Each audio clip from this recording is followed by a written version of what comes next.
In May 2024, the Komendantūros, or Commandant's offices, was established. This is a unit, or a force, that in wartime would operate alongside local municipalities. With recruitment for the Komendantūros underway, I thought it would be interesting to look at what this new government initiative is all about. To start off, here's what the sign-up page says, after being translated into English. A new way to protect your family, city, country. Join your nearest military command. What is it? It's a military unit in the Lithuanian army designed to ensure interaction between the armed forces and self-government during wartime. The structure in peacetime gives citizens another opportunity to find their place in the defense of the state. In peacetime, Commandant's units will be filled with soldiers of the professional military service, assigned conscripts of the prepared reserve, Commandant riflemen of the Lithuanian Rifle Association, and civilians. In peacetime, their military training will be ensured by the National Defense Volunteer Forces. A wide network of commandanturies will allow the preparation of civic-minded individuals to defend themselves in specific, well-known residential areas. During war, this is a rear system for the Lithuanian army where Lithuanian citizens will be able to apply their skills, help ensure vital functions of the state, contribute to the creation of a safe environment, and unite the region to defend against the enemy. So according to LRT, the aim of the Komendantūros is to attract hunters or anyone trained in firearms, as well as people with prior military experience. They're also interested in bringing on board medics and anyone willing to help defend their towns and villages with or without a weapon. Officials stated that Lithuania's approach in setting up this initiative is mostly drawn from Ukraine's experience during Russia's full-scale invasion. 27 Komendantūros will be established across the country and will work alongside civilian administration, such as city councils and regional municipalities, during an armed conflict. Assigned military officers, so-called Commandante, or commandants, will help guide civil defense efforts, organize territorial defense, and coordinate actions between the different branches, including the National Defense Volunteer Forces, or KASP, as well as medics and firefighters, etc.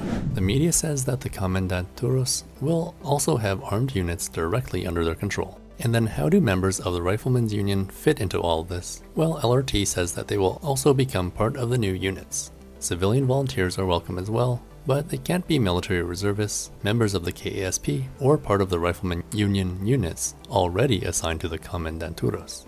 They also have to be Lithuanian citizens. According to an official government page, persons registered in Commandant units will be trained for 3 to 10 days a year, being invited to exercises as part of this unit, together with other trained reserve soldiers assigned to these units. And what exactly will members of the Komendantūros do during wartime? Well, to add more detail than what was already stated, they'll be responsible for setting up roadblocks, enforcing curfews, guarding strategic objects, civil defense, and other tasks. People assigned to armed units of the Komendantūros will also have to pledge an oath and would thus be considered deserters if they fled in time of war.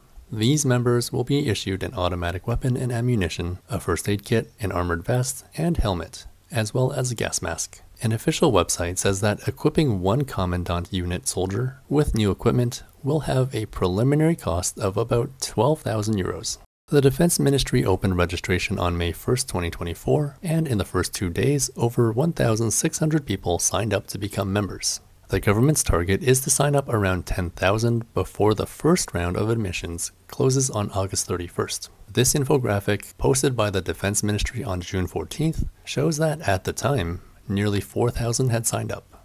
And at the time of making this video, I don't have any details about the current count.